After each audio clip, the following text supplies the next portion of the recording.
Now on to our keynote. Today our keynote will be presented by Dan Ackerman, who is the Senior Vice President of Programmatic Video at Adapt TV, where he's leading a new business group working on innovative products and services to better serve the TV and online video advertising industries. Adapt TV's video intelligence platform, Pathway, helps many of the world's largest brands, agencies, publishers, and ad networks intelligently, effectively, and safely plan, buy, and measure billions of video ad trades programmatically every month across the web, linear TV, and mobile video. AOL and Adapt TV topped ComScore's video ad rankings for October with more than 4 billion video ads delivered, the highest number ever recorded for a single property. And prior to joining Adapt TV, Dan led ad strategy for CBS Local Media, where he developed new ad products, content, and revenue partnerships for TV and online. So he's obviously got a wealth of experience and knowledge to share with us today. After his keynote, I'll be joining Dan on stage here for a Q&A session, and we'll also be taking questions from you, of course. So get your questions ready and be prepared to ask them during the Q&A session. And so with that, let me welcome Dan Ackerman from Adapt TV. Dan? Thanks, Eric. Appreciate it. Morning, everybody. So welcome to beautiful Huntington Beach and Streaming Media West 2013. I really appreciate you joining us early this morning. I hope everybody got plenty of coffee out there, got fully caffeinated, charged up, and ready for some action. Because as Eric mentioned, over the next couple days, we're going to be treated to some great content and what's sure to be some interesting insights from the thought leaders of our industry. This is a really exciting opportunity for me personally, a chance to speak with all of you, the innovators, the visionaries, and the drivers of the video industry. It's an honor, and I really do appreciate it. So, everybody here, the companies you represent are really the key stakeholders in today's thriving video ecosystem. We have content creators, we have distributors, we have the developers of the leading technology platforms, and those responsible for monetizing video across all channels, across all platforms, and most importantly, across all screens. Gotta hit the button. There we go. So all of you really play an indispensable role in driving the business of video, and more importantly, in shaping the future of the video industry. So thanks again to Streaming Media West for hosting the event and for inviting me to kick things off. And without further ado, let's get going with the keynote. So digital revolutions and the role of data and technology play in them is really the heart of what we'll be talking about today. Data and technology have been the common denominators in digital revolutions and have really driven them in every industry. We've all experienced them in whatever industry we've worked in, but they've pretty much touched everything that we are used to every day. But before we go into the keynote, I just want to go back a little bit and talk about my history, what put me here today, what led me to join Adapt TV. And share a little bit of my history and my observation in participating in the beginning of a digital revolution. So my professional upbringing was in traditional TV. Worked at TV stations all over the country. And it's a spectacular industry, and it really continues to drive the lion's share of all ad dollars spent globally. I think last year it topped out at about $350 billion, representing something around 65% of all ad dollars spent, which is amazing. 50 years of television, it's still driving the business. But back in 2007, I'd been in television for about 10 years, and it dawned on me that another one of these disruptive changes was coming, and it was coming to the small screen.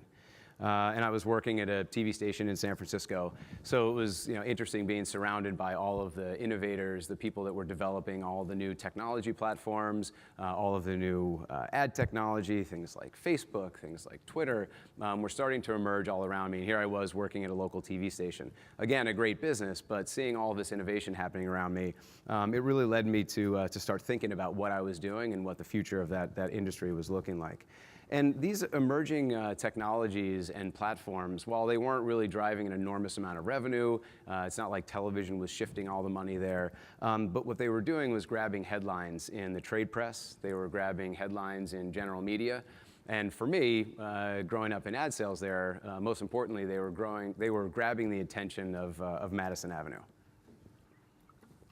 To me, that's a sign of they're getting the attention of the right people. And when money starts shifting there, that's when I think you start to realize you're on the cusp of another digital revolution.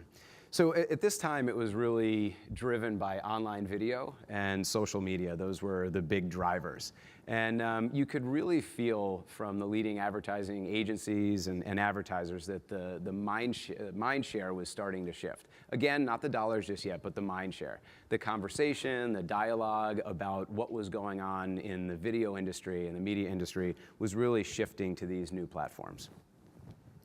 I think the agency started to see that industry or platforms that were leveraging technology and data to connect with consumers in a really meaningful way were getting them to think differently about their business as well. Data and how it could activate media was really becoming the primary conversation.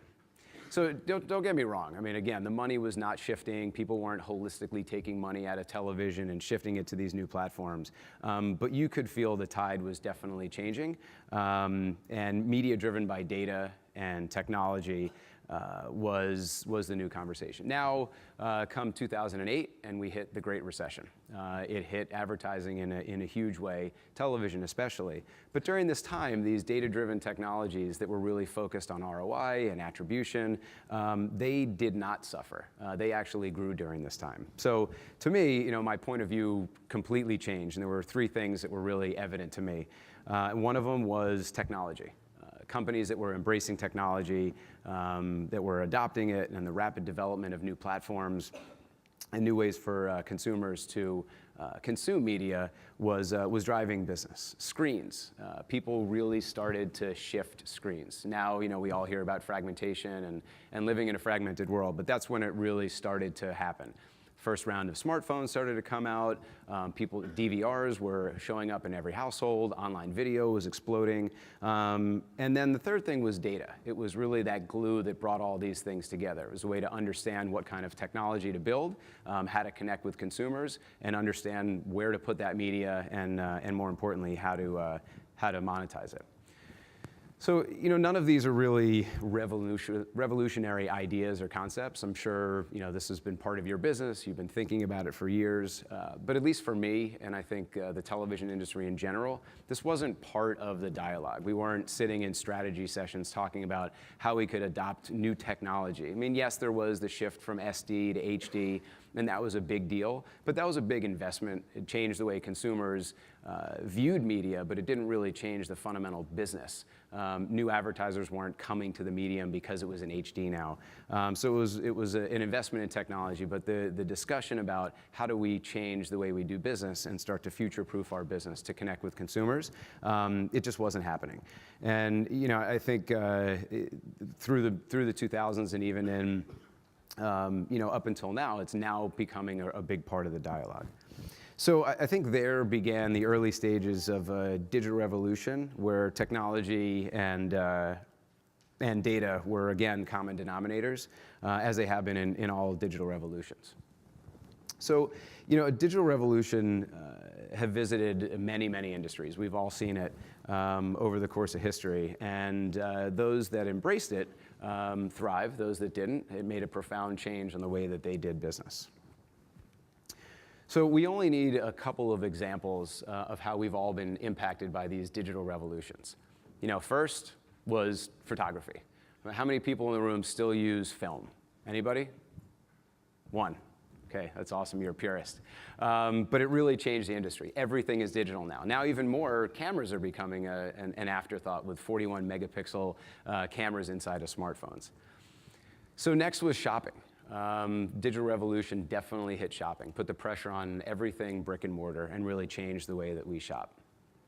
News and information is another great example. Completely changed the print industry forever. And music, for sure. The LP, the disc, or something of the past, everything is digital now. My 8-year-old daughter she asked me the other day, she said, "What's that thing that spins around and then you put something on it and then sound starts to come out of it?" No notion of what a record player is. Everything is her iPod Touch now. Even the way we communicate with friends changed because of the digital revolution. And now, the final frontier is television. And at its core is a digital medium, but I don't believe that it's been impacted by this digital revolution just yet. And it's really, not just television. It's a whole new channel that's starting to emerge. It's not quite television. It's not quite digital video, but it's really something new, and it's all driven by programmatic technology. So data, technology, and automation are driving it.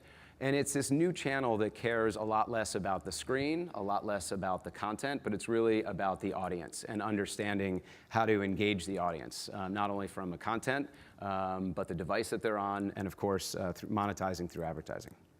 So this new video channel, again, it's neither like TV nor digital video that exists. It's really a new video market.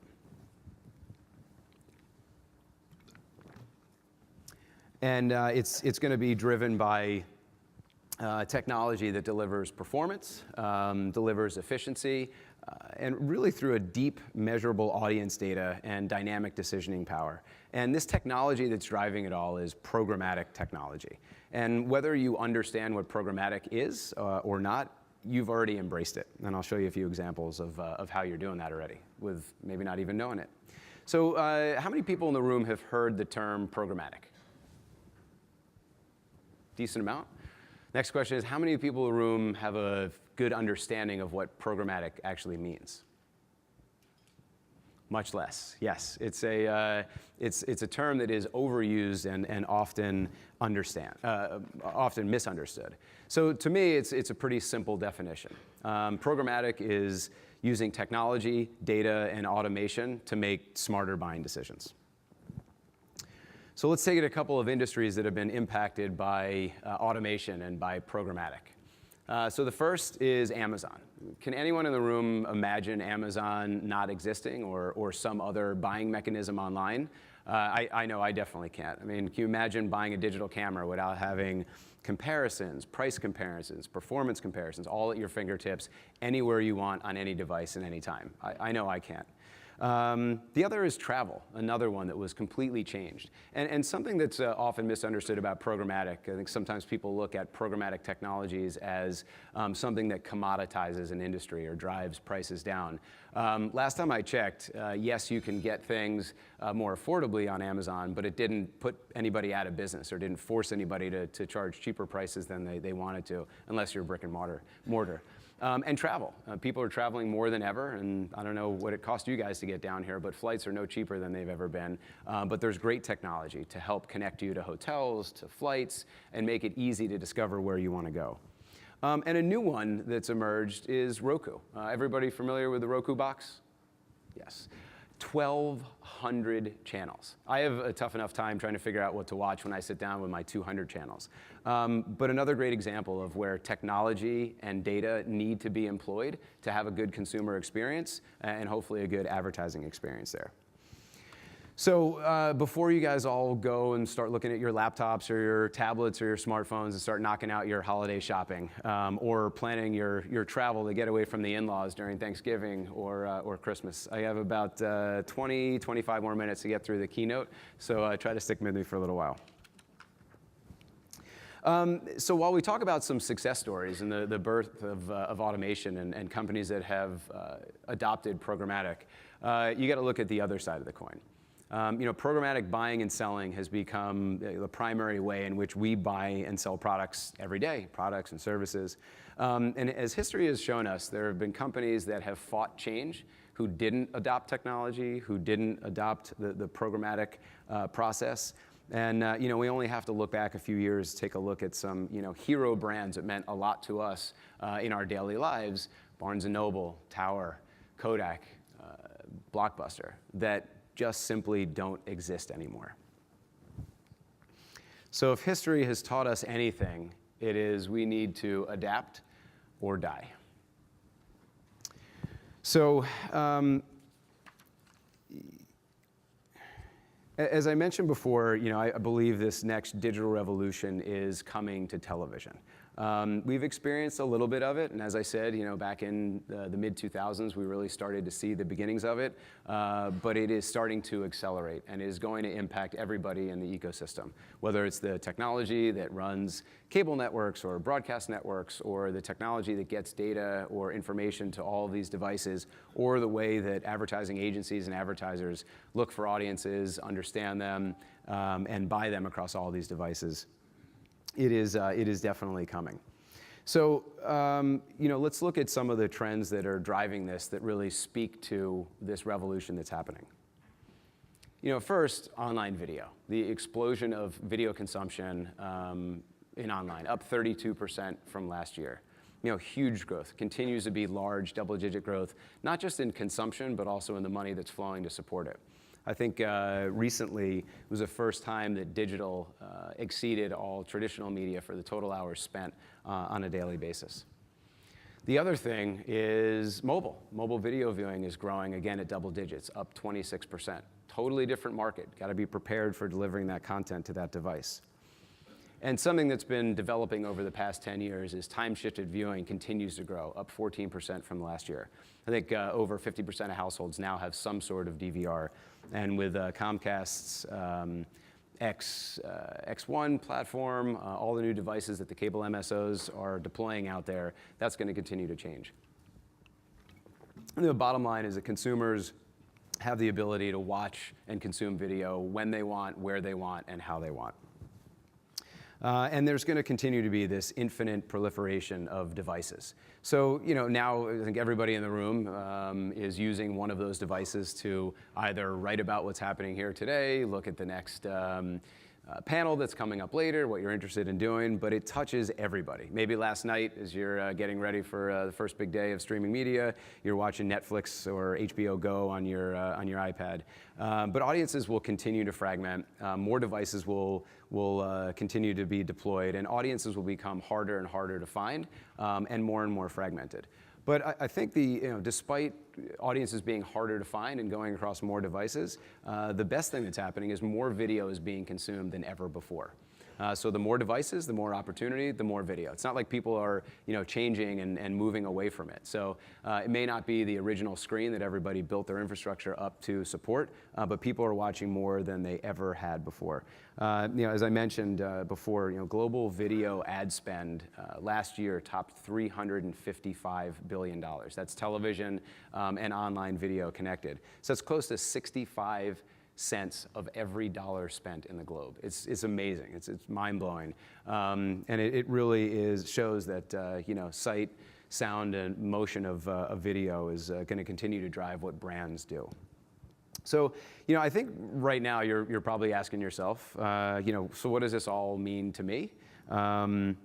And is this really just a bunch of predictions of what's going to come in the future, or is this really happening now? I think programmatic, that term I threw out there before, so much press written about that, and people asking, is it really making an impact on business? As we've seen in some other industries, it made a pretty profound impact, but it is really happening. It's a fact, and the headlines do really support it. So just look, recent articles in the Wall Street Journal. Automated ad buying surges online. Agencies retool for automated ad buying. This is a big shift. What agencies have done in the past has been driven by people and by data that didn't sit on platforms, that wasn't actionable. But it's happening, and agencies have woken up to this. They've seen the change. Advertisers have seen the change. They understand that there's been a huge shift in consumers. So they're starting to future-proof their business and change their practices to be ready for it. And Magna Global, one of the biggest agency holding companies in the world, made a pretty profound statement in the past few months. They claimed that 50% of all media that they buy will be done programmatically. So using technology, using data, using automation. And this isn't just video, this is everything. But primarily video because it drives most of their spend. So then there's the other side of it. So advertisers and consumers and agencies are only half of the ecosystem. You have to look at the other side. What are the media companies? What are the content producers doing? I think they're probably much more reticent to make that change because they've got to invest in changing the way that they deliver content, and it could also impact their business from a monetary standpoint. So, another article from just a couple months ago, adapt or die. So we didn't make up that phrase.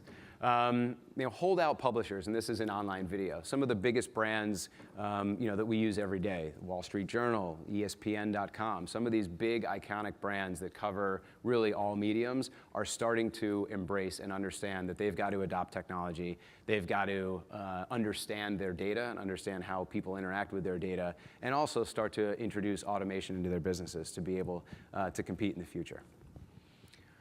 So, again, some examples. The New York Times, one of the biggest global brands in news and information, they open a programmatic business, and this is just last spring. Turner, one of the originals, distributors of news and information and entertainment and sports, just last month, they embrace a programmatic practice. And ESPN, probably the biggest holdout. ESPN was one of those who early on said, we're not going to work with ad networks. We're going to control our ad inventory. They command the biggest retransmission fees from the pay TV distributors.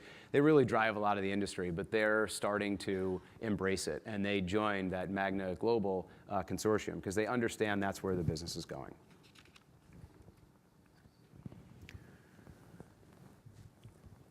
So, what are these lessons that we've learned? What does history teach us? What do we need to be thinking about? What do we need to do to future-proof our businesses to make sure that we're not littered in that graveyard of businesses that didn't? They're pretty simple. We got to embrace technology. Now, I know that sounds kind of silly to most of you because you work in the technology business, but thinking about technology maybe in different ways that impact your business, and data. Understanding the data that's generated from everything consumers do today is incredibly powerful. And you need to leverage that in the way that you do your business. And automation. And automation doesn't necessarily need to disintermediate people from the process. I think it gives an opportunity to open up more time for us to think, for us to innovate, create new opportunities for the future. So the big question is, to all of you out there, what are you going to do? How are you going to future-proof your business? How are you going to protect yourself from becoming one of those businesses that didn't embrace it, that fought change, and ended up going out of business or becoming irrelevant? So that's it. Thank you very much. I really appreciate it. And I'm going to bring Eric back up on the stage to talk about what you could be doing and what we could all be doing about embracing this kind of change. Thank you, Dan. Yeah, thank you. Let's send you over here.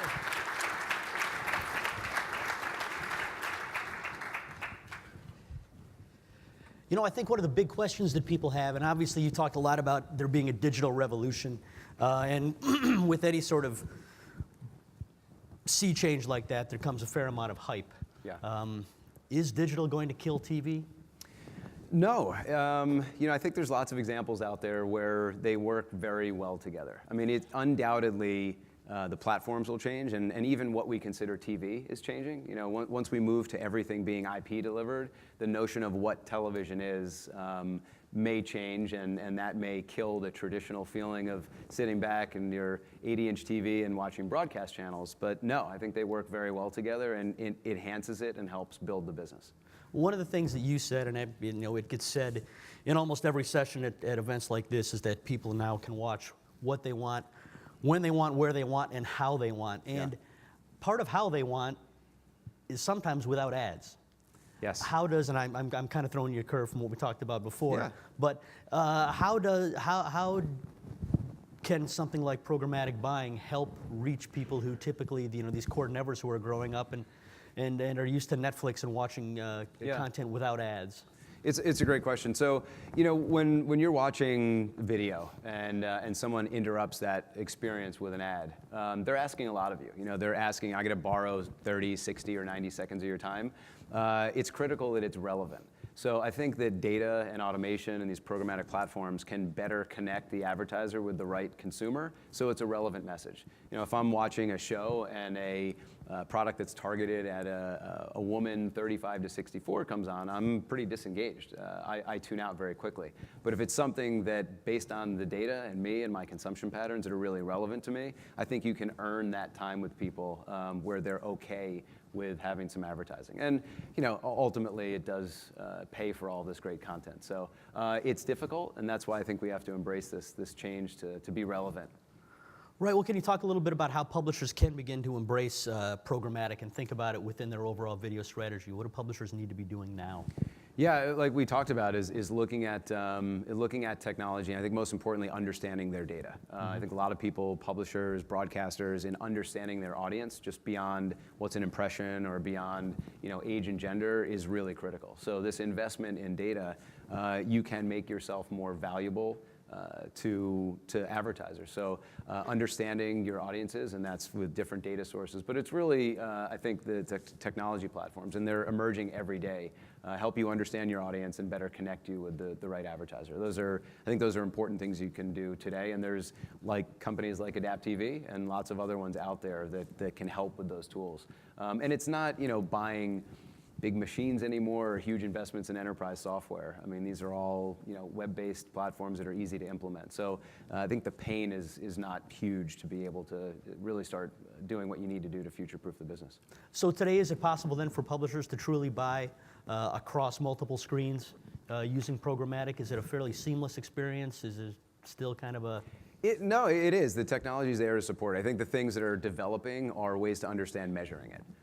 They're all pretty different measurements, but there have been some developments in the past couple of years where Nielsen, big measurement company out there, is making it easier to understand audiences across screens. So still in a pretty nascent stage, but yeah, I think looking at video now, TV, mobile, web, it's possible, and you can do it now, both from a sell side and from a buy side. Okay. Yeah. Before we start taking questions from the audience, a couple more questions here. Do publishers need to be all in or with programmatic? Is it an all or nothing thing, or can they still embrace other methods of advertising? Yeah, I mean, programmatic is not going to replace the direct sales channel. Okay. There are things that publishers or broadcasters, anybody in the video ecosystem need to sell directly. You can't automate some of the things, deep content integration or sponsorship. So I think all in terms of thinking about it and understanding it's going to be a big part of their business, yes, they do. But it's not going to completely change the direct sales channel they have now. So, but yeah, it's I think programmatic has been, relegated in the beginning to probably more long tail kind of inventory. But as we talked about there, some of these premium media brands are really starting to come on and understand that it's not a race to the bottom. By adopting automation and technology, they can actually find more value and extract more yield out of their advertising inventory and make it more valuable when you start looking at data. So yeah, I think all in from the perspective of embracing it, that it's coming and it's changing things, but not all in where they totally disintermediate all their direct sales channel. Sure, sure. Yeah. Looking ahead, we're almost to 2014. Yeah. What are some predictions you have for trends that we'll see in 2014, issues that we need to be especially aware of, or even radical changes that might happen in the next year? I mean, certainly consumption. I think, PlayStation 4 was released the other day, and they sold 1 million units in the first 24 hours. I think that and the new Xbox are really going to change entertainment and the way people consume media in their living rooms. May not be overnight, but those are, I think, big tipping points for the way people consume. So I think that's going to be a fairly big trend. But it just perpetuates this notion of you've got to understand the technology and be prepared for it. So if you've been doing business the same way in broadcasting, broadcast or cable or even streaming media now, it's going to change. So those are, I think, is going to be a big one for 2014. Another one, I think this programmatic is really going to impact television, and I mean linear TV. There's enough data out there, there's enough technology being built to support it. So 2014, I believe, will be the year that programmatic will really move into linear television. And maybe, household addressable will start to come on. I know for the past 10 years it's been the year of addressability, but I think, some of the devices out there and the technology, the ecosystem starting to come together to be able to make that happen. So those are, at least for me, those are some interesting things that I think will play out in 2014. You talked about addressability being something that we've been talking about for almost a decade now. Yeah. Have the limitations primarily been technological in getting to the point where we have household addressability? Yeah, I think it's technological, but it's also a business thing. Mm-hmm. Every operator that offers it, they're not working together, they're not collaborating. So for an advertiser to spend money in that path, they've got to go to a lot of different disparate companies to do it. It's just not scalable. Mm-hmm. I think also the technology companies like NVIDIA are finally being widely enough deployed where there's scale, where people care about it. Now that the set-top boxes are starting to move away from having to have a phone line connected to it to understand what's happening, these new devices will help to help scale it. We're probably still a couple years away from it being 60, 70, 80 million homes where it really matters to the advertising industry, but it is definitely moving along pretty quickly. Okay, great. Let's start with some questions from the audience. Jose Castillo and Troy Dreyer are out with handheld mics, so please raise your hand if you have a question, and one of them will bring a mic to you. Right over here. Good morning. Raul Lopez from One Red Car. Do you believe that video analytics, specifically anonymous video analytics, are going to be deployed to allow you to target the specific ads? For example, having your TV watching you watch TV, such that if you're an adult, a male will send you a certain ad. If you're a female, if you're a kid, and so on. Is the technology there to do it? I think with the new Xbox, the new PlayStation, yes. That's creepy though. It's not a world I really want to live in where they're watching me. So yeah, I think the technology is there to do it. I think we have enough challenges with privacy laws and things. I think consumers would be pretty uncomfortable with it. Yeah, another one up here.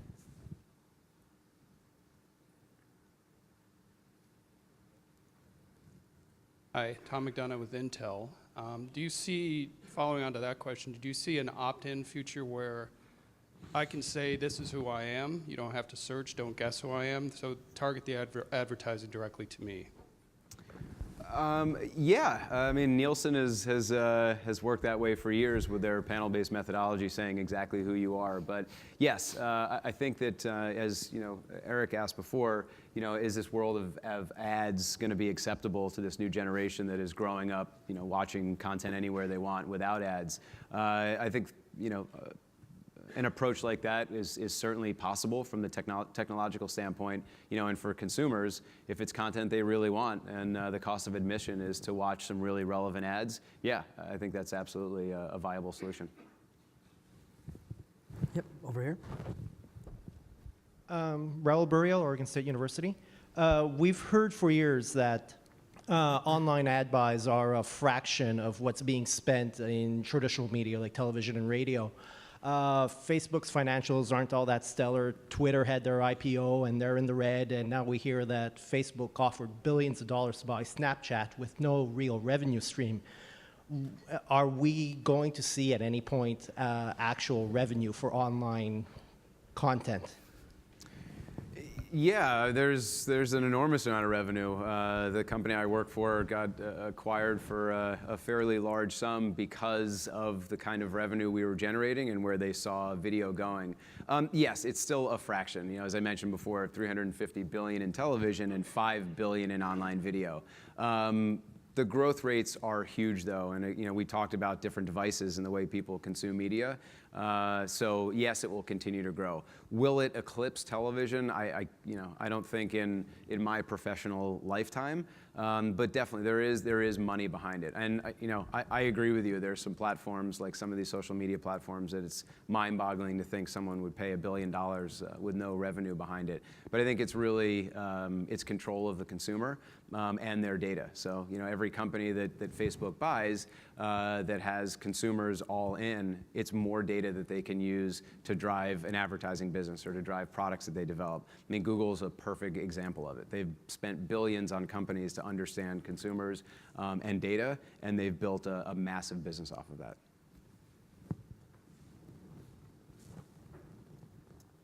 Any other questions? Going once. We have one in the corner back there. Great.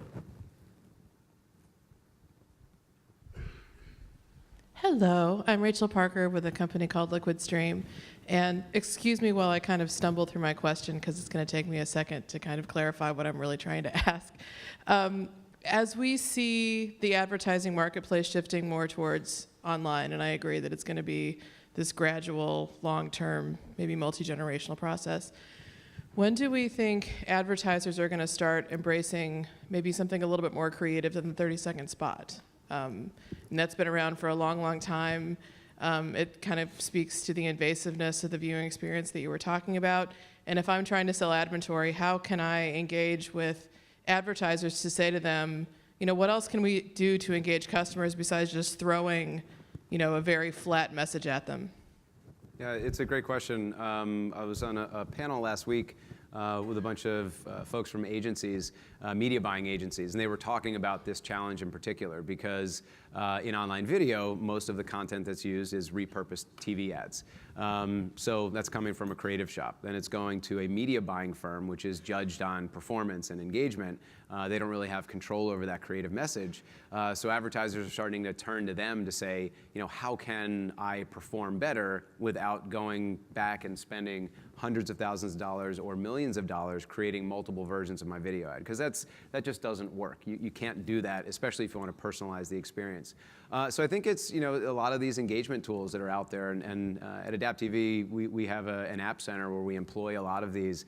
Companies like Innovid, Mixpo, Givox have spent a lot of time creating environments and experiences in those video ads to change them and to personalize them to that consumer based on the data. So it's a big challenge. I don't think there's any kind of silver bullet for solving that for advertisers, but I think there are a lot of tools that have emerged or are emerging to more personalize that experience without creating a whole new set of video creative.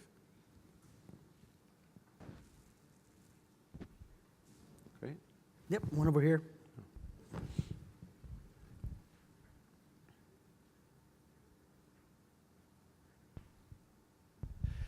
Hi, Robert Reinhardt, Video RX. I don't want to incite a riot with any MSOs here, but you know, most of my peer group and younger, you know, I just turned 40, and I don't know many people that buy cable TV, like that are in my demographic are younger, and I just want to get your opinion on how quickly we might see a radical shift where live TV is really not all that, or even DVR, that people are just going to find other means unless there's a huge crackdown with DRM measures and stuff like that. I feel like an old fogey. I have a landline. I pay for cable TV over $100 a month, but most of my friends think I'm crazy. Mm-hmm. You know, so I'm curious to know what you feel about that trend, even if it's not spoken about a lot. I mean, I know DRM is, but you know, just that there isn't a younger generation taking over the same habits that their parents might be having.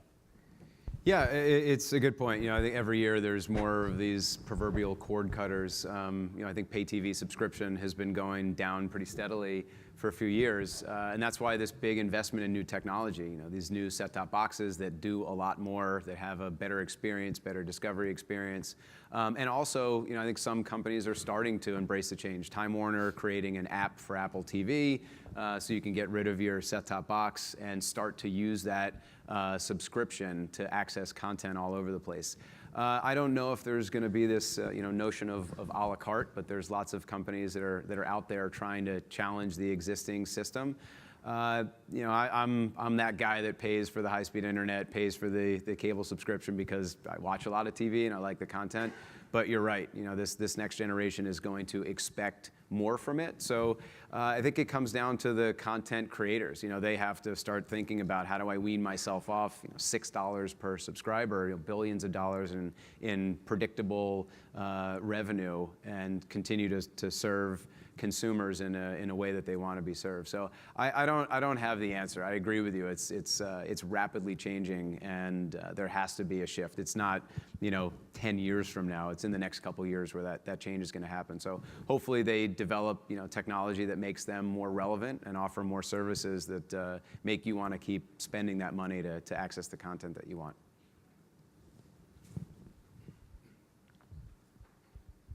just to follow up on that, hi, Chris Adamson, indie iOS and Roku developer. Looking 2 generations back, my kids don't watch television shows at all. My youngest son mostly watches Let's Play videos on his iPad. I see a lot of people who are in the teen group who are like, they're going on Twitch TV and they're watching people play video games. And I see that there's some dude playing Dota or League of Legends, and he has an audience of 30,000 people. I spend my Saturday nights watching a woman here in Orange County make fun of anime to 200 of her friends on live stream or Justin. And it's like, what is the future if instead of looking at big content, looking at advertising, we don't have thousands of channels, we potentially have 1 million broadcasters broadcasting to 100 people each. What's the advertising future of that? What's the market for that? What is that world going to be like 2 generations out? I hate to keep going back to these same 3 tenets, but it really is, technology and data. One for discovery, like we talked about with Roku. How do you find what may be relevant to you? But I think from an advertising standpoint, it's critical that you now have technology. You can't physically manage trying to monetize 1,000 or 1,200 channels. It becomes really about the audience, and wherever that audience wants to consume media. And you see it in online. It started out with the web with a few hundred sites and then a few thousand, and it needed manual intervention or ad networks to try to help advertisers figure it all out. But then technology like Adapt TV's Marketplace and other competitors in that space emerged to help bring it all together and understand how to reach those audiences. So it's still driven by advertising, but it is really reliant on data. It's almost you can't survive without data because you wouldn't be able to find those audiences.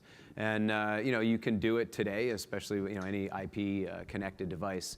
But even with set-top boxes with television, there's over 200 channels just in your traditional viewing that you do today with TV. Again, fragmentation needs data to be able to find and understand the audiences. Cool. All right. Well, thank you very much, Dan. That was great. Thank you very much. Thanks, everybody. Enjoy the show. Thank you. Thanks a lot, Eric. Great job. Really appreciate it. Great Thank job. you.